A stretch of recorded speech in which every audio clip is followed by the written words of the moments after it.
वृषभ राशि वाले मेरे मित्रों, अब आपकी हर एक समस्या का अंत होने जा रहा है और वह अंत करेंगे स्वयं बजरंगबली। जी हाँ, अब स्वयं हनुमान जी आ गए हैं आपकी हर एक समस्या का अंत करने के लिए। जी हाँ दोस्तों, यह वीडियो आपके लिए बहुत खास है। बहुत मेहनत के बाद, बहुत अध्ययन के बाद आपके लिए यह वीडियो बनाया जा रहा है।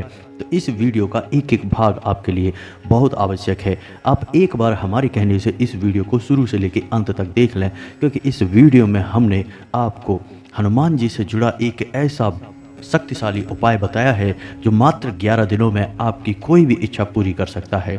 लेकिन दोस्तों, आपको वास्तविकता के नज़दीक रहना है और आपको जो भी मनोकामना अपने मन में रखनी होगी वह वास्तविक मनोकामना होनी चाहिए। ऐसा नहीं कि आप रातों रात करोड़पति होने की इच्छा कर लें। ऐसी कोई इच्छा जो कि वास्तविक नहीं है और आपके लिए नज़दीक भविष्य में पूर्ण होने वाली नहीं है, ऐसी कोई इच्छा आपको नहीं करनी है, वरना आप हनुमान जी का अपमान करेंगे। जी हाँ दोस्तों, तो आपको अपनी सीमाओं में रहकर और वास्तविक और व्यवहारिक इच्छा अपने मन में सोचनी है। फिर आप उस इच्छा को इस उपाय करने से मात्र 11 दिनों के भीतर पूरी कर पाएंगे। यह हमारा आपसे वादा है। यह उपाय इतना शक्तिशाली है कि इसके बारे में हर कोई जानता भी नहीं है और जो जानता है वह किसी को बताता नहीं है। लेकिन हम देखते चले आ रहे हैं कि आप लंबे समय से संघर्षों से जूझते चले आ रहे हैं। आपके जीवन में समस्याओं का अंत ही नहीं हो रहा है। तो हम आपको यह उपाय बता रहे हैं और इस उपाय को आपको एक बार अपने जीवन काल में अवश्य आजमा कर देखना चाहिए। दोस्तों, केवल 11 दिनों की ही तो बात है। आप सच्चे मन से अपने मन में हनुमान जी के लिए सच्चा भाव रखते हुए इस उपाय को एक बार करके अवश्य देखें। निश्चय ही आपको फल प्राप्त होंगे।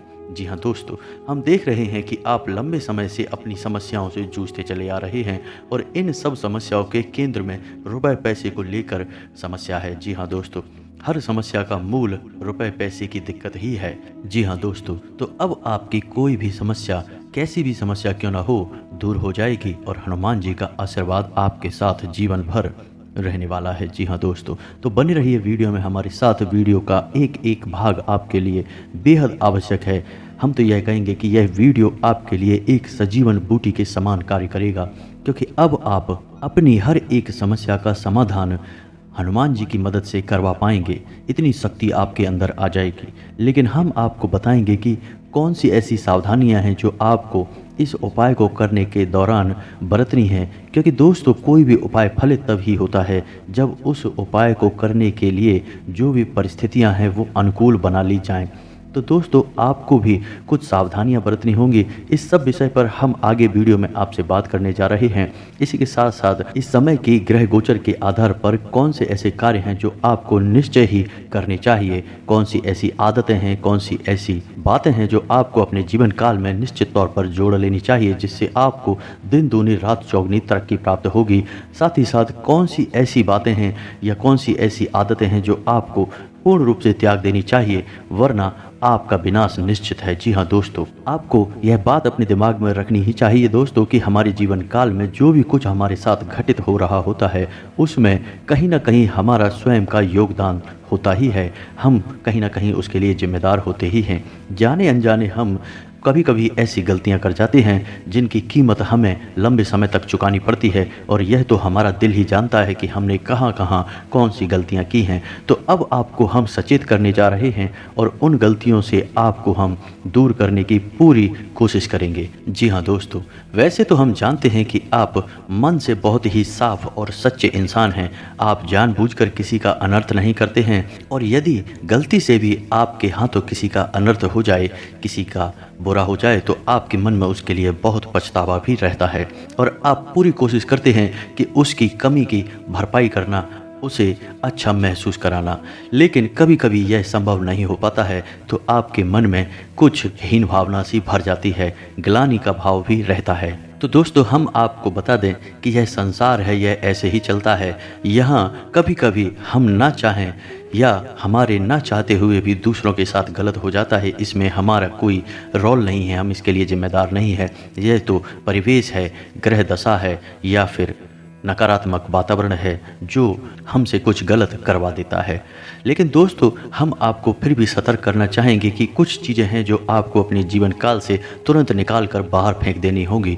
जी हाँ दोस्तों, क्योंकि इस समय आपको शनिदेव महाराज की भी कृपा दृष्टि प्राप्त हो रही है और शनिदेव को कलयुग में कर्म का देवता कहा जाता है, न्याय का देवता कहा जाता है। तो सबसे पहला भाव आपको अपने मन में यह रखना है कि आप किसी भी प्रकार की गलत वातावरण या यूं कहें कि नकारात्मकता को अपने दिमाग से पूर्ण रूप से बाहर निकाल दीजिए, तभी आपको आपके कर्मों का पूर्ण फल प्राप्त होगा। आपको भूले से भी किसी गरीब का अपमान नहीं करना है, किसी महिला का अपमान नहीं करना है। यदि ऐसा अनजाने में आपसे हो भी जाए तो आपको उसके लिए जल्द से जल्द क्षमा भी मांग लेनी चाहिए। आप जितना मन में सच्चे और सात्विक रहेंगे उतना ही आपको अपने कर्मों का फल प्राप्त होता जाएगा।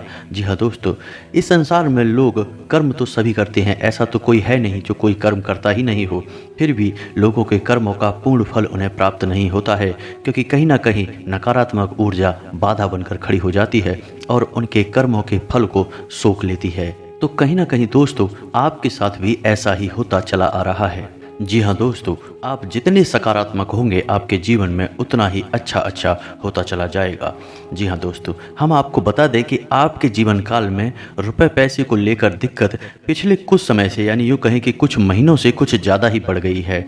जी हाँ दोस्तों, रुपए पैसे को लेकर स्थितियाँ बहुत ही कष्टकारी पैदा होती चली जा रही हैं। आपके सारे प्रयास विफल होते जा रहे हैं। आपने जहाँ भी रुपया लगाया वह लगभग डूब ही गया, वापस आना मुश्किल हो गया। आपने किसी को यदि उधार भी दे दिया है तो वह भी वापस मांगने पर बुराई ही हासिल हुई है। रुपया भी कभी मिला कभी नहीं मिला, और उस पर भी सबसे बड़ी दिक्कत यह है कि अब आपके ऊपर कर्जा भी बढ़ने लगा है। पुराने कर्जे भी आपने अभी तक पूर्ण रूप से चुका नहीं पाए थे कि नए कर्जे आने आपके ऊपर शुरू हो गए हैं। जी हाँ दोस्तों, यह स्थिति बहुत ही भयानक है, क्योंकि आप धीरे धीरे एक दलदल में फंसते चले जा रहे हैं और आगे चल के आपके लिए यह बहुत ही विनाशकारी स्थिति उत्पन्न कर देगा। जी हाँ दोस्तों, आज के इस युग में रुपए पैसे की कितनी वैल्यू है यह तो आप भी जानते हैं। इस संसार में लोग उसी के साथ रिश्ता रखना चाहते हैं जिसकी जेब में रुपए पैसे अधिक होते हैं। जिसके पास पैसा रुपया नहीं है उसकी समाज में कोई इज्जत भी नहीं होती है। तो आपके साथ भी अब ऐसा घटित होने लगा है कि आपकी भी रुपए पैसे को लेकर हालत खराब होती चली जा रही है, और लंबे समय तक यह स्थिति ना बनी रहे इसलिए आपको अपने जीवन में अब कुछ बड़े कदम उठाने की आवश्यकता रहेगी। और सबसे पहला कदम आपके लिए यह रहेगा कि आपको ऐसे लोगों को अपने जीवन काल से निकाल कर बाहर कर देना होगा जो लोग आपकी सफलता के बाधक बनते हैं। जी हाँ दोस्तों, हमारा मतलब यह है कि ऐसे लोग जो झूठे हैं, मक्कार हैं और आपके साथ केवल अपने मतलब सिद्ध करने के लिए जुड़े हैं। जी हाँ दोस्तों, शायद आप भावनाओं में बहकर ऐसे लोगों को पहचान नहीं पा रहे हैं और ऐसे लोग आपका लगातार शोषण करते चले जा रहे हैं। किसी न किसी रिश्ते या नाते में आपको भावुक बनाकर आपके सभी संसाधनों को चूसते चले जा रहे हैं। आपकी धन दौलत, आपके साधनों का भरपूर उपयोग किया जा रहा है। तो ऐसे मतलबी और बेकार के लोगों को आपको अपने जीवन काल से तुरंत निकाल कर बाहर कर देना होगा, तभी आप अपने कार्यों पर पूर्ण रूप से ध्यान केंद्रित कर पाएंगे। आपका मन भटकेगा नहीं। क्योंकि दोस्तों, हम आपको बता दें कि आपके जीवन में बहुत ही दर्दनाक घटनाएं घटी हुई हैं। आपको अपनों ने ही धोखा दिया है, आपके अपने ही आपको परेशान करते रहते हैं और आप भावनात्मक रूप से कमज़ोर हो जाते हैं, टूट जाते हैं। और जो आपको धोखा देकर जाता है बाद में चिकनी चुपड़ी बातें करता है तो आप उसे माफ़ कर देते हैं, उसकी गलतियों को माफ़ कर देते हैं और आगे फिर से वही हरकतें आपके साथ होने लगती हैं। इससे अच्छा तो यह होगा कि आप ऐसे लोगों से कोई नाता ही ना रखें, अपने सारे संबंध खत्म कर दें, वो ज़्यादा बेहतर होगा। उससे आप कम से कम भावनात्मक रूप से तो मजबूत बने ही रहेंगे। जी हाँ दोस्तों, और यही हाल आपका प्यार के मामले में भी है। जी हाँ दोस्तों, या तो आपको सच्चा प्यार अभी तक मिल ही नहीं पाया है, और यदि आपको प्यार मिला भी है तो वह सच्चा नहीं है, यह तो आपका दिल भी जानता है। जी हाँ दोस्तों, हम आपको बता दें कि आपकी राशि के लोग रिश्तों के मामले में कुछ ज़्यादा ही दुर्भाग्यशाली होते हैं। इन्हें रिश्तों के नाम पर हमेशा धोखा ही प्राप्त होता है। तो आपको अपने नज़दीकी रिश्तों में सतर्क होने की बहुत आवश्यकता है, वरना आप अपना शोषण करवाते रहेंगे, अपना दुरुपयोग लगातार करवाते रहेंगे और आप उन्नति के रास्ते पर कभी चल नहीं पाएंगे। यही सबसे बड़ी बाधा है आपके लिए। यानी आप अपने दिल के हाथों मजबूर हैं। अब आपको अपने दिल को कठोर करना है और सख्त फैसले लेने हैं ताकि आप बिना किसी बाधा के सफलता की रेस में आगे बढ़ सकें। जी हाँ दोस्तों, इस समय आपको रुपए पैसे को लेकर फैसले बहुत सोच समझ कर लेने की आवश्यकता है। किसी के हाथ में किसी भी प्रकार से रुपए पैसे को लेकर कोई जिम्मेदारी ना दें। रुपए पैसे का मामला आप स्वयं ही संभालें, वो ज़्यादा बेहतर होगा। किसी पर विश्वास ना करें और प्रॉपर्टी आदि का लेन देन भी इस समय आपको टाल देने की आवश्यकता है। आपको सोच समझकर प्रॉपर्टी आदि के मामले सुलझाने की आवश्यकता रहेगी। जी हाँ दोस्तों, जितना हो सके उतना आप नकारात्मक लोगों से दूर रहें, किसी के साथ बहस में ना पड़े, वरना आप अपनी समय और अपनी ऊर्जा दोनों ही बर्बाद करेंगे। इस समय आपको स्वास्थ्य को लेकर भी थोड़ा सतर्क रहने की आवश्यकता है। वैसे तो आपका स्वास्थ्य सामान्य तौर पर खराब होता नहीं है, आपकी कदकाठी मजबूत है, लेकिन इस समय आपको थोड़ा सतर्क रहने की आवश्यकता है। पेट को लेकर आपको सावधान रहना होगा, खान पान पर ध्यान देना होगा, वरना पेट में किसी प्रकार का संक्रमण हो सकता है। छाती या गले का संक्रमण भी आपको परेशान कर सकता है। तो दोस्तों, ये तो थी कुछ सावधानियां जो आपको बरतनी हैं। अब हम आपको बताने जा रहे हैं कि वह महाशक्तिशाली 11 दिवसीय हनुमान जी का उपाय कौन सा है जो आपको करना है और आपकी हर एक इच्छा मनोकामना पूर्ण होगी। लेकिन हम आपको पहले ही बता चुके हैं कि आपकी इच्छा व्यवहारिक होनी चाहिए, वास्तविकता के जितने नज़दीक होगी उतनी ही जल्दी आपकी इच्छा पूरी होगी। जैसे उदाहरण के तौर पर आप समझें कि यदि आप इस समय 20,000 रुपये महीने कमाते हैं तो आप इतना सोच सकते हैं कि आपके 20,000 की कमाई 30,000 में बदल जाए। जी हाँ दोस्तों, यदि आप घर मकान नहीं ले पा रहे हैं तो आप ऐसा सोच सकते हैं कि आपको जल्द से जल्द आपकी मकान या घर को बनवाने से संबंधित इच्छा पूरी हो जाए। ऐसी भी इच्छा पूरी हो सकती है। यदि आपको सच्चा प्यार चाहिए तो आप उसके लिए भी मन में कामना कर सकते हैं। तो आप जितना हो सके उतना व्यवहारिक इच्छा करें और कोई भी एक इच्छा अपने मन में पहले साफ साफ निश्चय कर लें, तभी आप इस उपाय में आगे बढ़ें। जैसा कि हम आपको बता चुके हैं कि इस उपाय से आपकी एक इच्छा पूरी होगी, तो पहले आपको कोई भी एक इच्छा निश्चित करनी होगी, उसके बाद ही इस संकल्प को करना है। और यह 11 दिवसीय संकल्प आपकी हर एक इच्छा को पूर्ण करने का दम रखता है। तो आपको अपनी इच्छा निश्चित करने के बाद अब क्या करना है, यह ध्यान से सुने। दोस्तों, यह उपाय मंगलवार से शुरू होगा। चूँकि यह हनुमान जी का उपाय है तो मंगलवार से ही शुरू होगा। तो मंगलवार को आपको ब्रह्म मुहूर्त में जागना है। जी हाँ दोस्तों, और नहा धोकर हनुमान जी की कोई फोटो या मूर्ति लेनी है। यदि आपके पूजा घर में पहले से ही हनुमान जी की फोटो या मूर्ति है तो सबसे बढ़िया है। आपको लाल रंग के आसन पर बैठना है, शुद्ध घी का दीपक जलाना है, गुड़ और चने का भोग रखना है। जी हाँ दोस्तों, यदि हो सके तो लाल रंग के कपड़े पहन लें, वह ज़्यादा बेहतर होगा। लाल टीका अपने माथे पर लगाना है। जी हाँ दोस्तों, अब आपको करना यह है कि पूरे भक्ति भाव के साथ हनुमान जी का आवाहन करना है। तो अब ध्यान से सुने कि आपकी पूजा विधि क्या रहने वाली है। सबसे पहले आपको ओम गम गणपते नमः यानी गणेश जी का मंत्र 11 बार उच्चारण करना है। उसके बाद ओम नमः शिवाय, इस मंत्र को भी 11 बार उच्चारण करना है। उसके बाद आपको हनुमान जी का मन में आवाहन करना है कि हे प्रभु, आप आइए, हम आपके लिए एक संकल्प लेना चाहते हैं और आपकी पूजा आराधना करना चाहते हैं।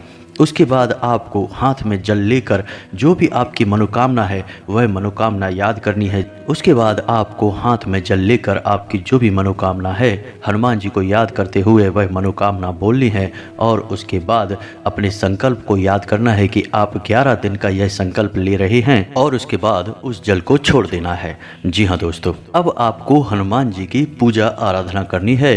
हनुमान जी को तिलक लगाना है, लाल चंदन का तिलक लगाना है और उसके बाद भोग लगाना है, लाल रंग के पुष्प अर्पित करना है और उसके बाद हनुमान चालीसा को 11 बार पढ़ना है। जी हाँ दोस्तों, हनुमान चालीसा को आप बेशक याद कर सकते हैं, लेकिन आप जब भी हनुमान जी के सामने हनुमान चालीसा का पाठ करें तो किताब में से पढ़ें। जी हाँ दोस्तों, यह तो स्वयं हनुमान चालीसा में ही लिखा है, जो यह पढ़े हनुमान चालीसा होए सिद्ध साखी गौरी सा। तो आपको हनुमान चालीसा पढ़ना है, रटना नहीं है। ठीक है दोस्तों, आपको 11 बार हनुमान चालीसा का पाठ करना है। अब आपको करना यह है कि जब हनुमान चालीसा के अंत में यह लाइन आए कि तुलसीदास सदा हरिचेरा, यहाँ पर आपको अपना नाम बोलना है। मानकर चलते हैं कि आपका नाम विवेक है तो आपको बोलना है, विवेक दास सदा हरिचेरा कीजय नाथ हृदय में डेरा। जी हाँ दोस्तों, 11 बार आपको हनुमान चालीसा का पाठ करना है और उसके बाद आपको यह सावधानी रखनी है कि आपको बोलना है अपना नाम, फिर दास लगाकर सदा हरिचेरा कीजय नाथ हृदय मह डेरा। इस तरह हनुमान चालीसा का अंत करना है। इस तरह आपको 11 दिनों तक लगातार एक निश्चित समय पर आपको हनुमान चालीसा का 11 बार पाठ करना है। जी हाँ दोस्तों, यह थोड़ा सा कठिन हो सकता है, थोड़ा इसमें समय लग सकता है, लेकिन आपको समय देना ही होगा क्योंकि आपकी मनोकामना भी पूर्ण होगी, इसलिए आपको यह मेहनत तो करनी ही होगी। अब आपको सावधानियाँ क्या रखनी है, इनका आपको ध्यान देना है। आपको तामसिक आहार त्याग देना होगा, जैसे कि आपको मीट, मांस, लहसुन, प्याज या फिर ज़्यादा मसालेदार भोजन त्याग देना होगा। ज़मीन पर आपको शयन करना होगा, यानी ज़मीन पर आपको सोना होगा। पूरे 11 दिनों तक पूर्ण ब्रह्मचर्य का पालन करना होगा। जी हाँ दोस्तों, यहाँ तक कि आपको अपने मन में भी किसी महिला के लिए गलत भाव नहीं लाने होंगे। यदि आ भी जाते हैं गलत भाव तो उसके लिए हनुमान जी से तुरंत माफ़ी मांग लेनी होगी। जी हाँ दोस्तों, तो इस तरह 11 दिनों तक के कठिन तप के बाद आपकी हर एक मनोकामना पूर्ण होगी। इस बात की हम आपको गारंटी देते हैं, स्वयं हनुमान जी आपकी मनोकामना पूर्ण करेंगे। अब आपको 11वें दिन क्या करना है, इसे आप ध्यान से सुने। 11वें दिन आपको 11 बार हनुमान चालीसा का पाठ करना है और अंत में बजरंग बाण का पाठ भी करना है। जी हाँ दोस्तों, यह बहुत ही आवश्यक है और बजरंग बाण के पाठ को करते समय भी आपको कुछ सावधानी रखनी है, जो ध्यान से सुने। तो आपको ध्यान यह देना है कि बजरंग बाण के पाठ में हनुमान जी को राम जी की शपथ दिलाई जा रही है। जी हाँ दोस्तों, यह बहुत ही खतरनाक मामला होता है दोस्तों। हनुमान जी को उनके पूज्य, उनके आराध्य प्रभु श्री राम की शपथ दिलाना कोई सामान्य कार्य नहीं है। तो ऐसा करते समय आपको अपने कान पकड़कर हनुमान जी से माफ़ी भी मांगनी होगी। जी हाँ दोस्तों, आप जब जब हनुमान जी को प्रभु श्री राम की शपथ देंगे तो आपको अपने कान पर हाथ भी रखना है, ताकि आप माफ़ी मांग रहे हैं। आपकी मजबूरी है कि आप हनुमान जी को शपथ दिला रहे हैं, लेकिन आप इसके लिए क्षमा प्रार्थी भी हैं। इससे आप हनुमान जी के क्रोध से बच जाएंगे, क्योंकि हनुमान जी को जब भी प्रभु श्री राम की शपथ दिलाई जाएगी और यदि यह हनुमान जी को उचित नहीं लगा तो उन्हें क्रोध भी आ सकता है। तो इसके लिए आप पहले ही उनसे क्षमा मांग लें। तो आपको बजरंग बाण का पाठ समाप्त करने के बाद हनुमान जी को भोग लगाना है और सच्चे मन से उनकी पूजा आराधना समाप्त करने के बाद, आरती वगैरह पूर्ण करने के बाद यह संकल्प पूर्ण कर लेना है। अब आप देखेंगे कि या तो यह संकल्प करने के दौरान ही आपकी इच्छा पूर्ण हो जाएगी, या फिर परिस्थितियां ऐसी बनने लगेंगी कि आप अपनी इच्छा पूर्ति के काफ़ी नज़दीक आ जाएंगे। जी हाँ दोस्तों, हनुमान जी स्वयं मानव रूप में आपकी मदद करने आएंगे और किसी न किसी तरह से आपको ऐसे मार्ग पर ले जाएंगे जहां आपकी इच्छा पूर्ण होगी। दोस्तों याद रखना कि भगवान कभी स्वयं हमारे सामने नहीं आते, वे किसी न किसी को माध्यम बनाकर हमारा काम करवाने के लिए भेजते हैं, या यूं कहें कि वे स्वयं मानव का रूप धारण कर कर हमारा कार्य बनाने के लिए हमारे सामने आते हैं। तो यदि हम उन्हें पहचान जाएं तो अति उत्तम है, और यदि ना भी पहचान पाएं तब भी उन्हें देवताओं का स्वरूप मानकर, हमारे आराध्य की कृपा मानकर, स्वीकार कर उनकी हर एक बात को मानना चाहिए। तो दोस्तों उम्मीद है कि वीडियो में दी गई जानकारी से आप कोई लाभ अवश्य ले पाएंगे, आपके जीवन में किसी प्रकार का परिवर्तन अवश्य ही आ जाएगा। आप इस उपाय को एक बार अवश्य करें और 11 दिन में आपको कैसे लाभ प्राप्त हुए इनके बारे में आप कमेंट करके अवश्य बताएं। दोस्तों हमें पूर्ण विश्वास है, हमने कई लोगों के जीवन में महापरिवर्तन होते हुए देखे हैं। उनके जीवन में तमाम विनाश हो रहा था, फिर सब कुछ अच्छा होने लगा केवल इस एक उपाय को करने मात्र से। जी हाँ दोस्तों, हनुमान जी ही एक ऐसे देव हैं जो कि जागृत हैं और जीवित हैं और 7 चिरंजीवियों में शामिल भी हैं। तो हनुमान जी से आप जब भी कोई भी प्रार्थना करते हैं तो वह अनसुनी नहीं जाती है, और यह 11 दिनों का कठोर संकल्प हनुमान जी को मजबूर कर देगा कि वे आपकी मदद करने के लिए अवश्य आएँ। तो दोस्तों उम्मीद है वीडियो में दी गई जानकारी आपको पसंद आई होगी। कमेंट में पूरे भक्तिभाव के साथ जय श्री राम, जय हनुमान अवश्य लिखें, और कमेंट में जय माँ भद्रकाली भी अवश्य लिखें। आपका कल्याण होगा, माता आपके ऊपर कृपा बनाए रखेंगी, हनुमान जी आपकी मनोकामना पूर्ण अवश्य करेंगे। मिलते हैं अगले ज्ञानवर्धक वीडियो में, तब तक के लिए धन्यवाद।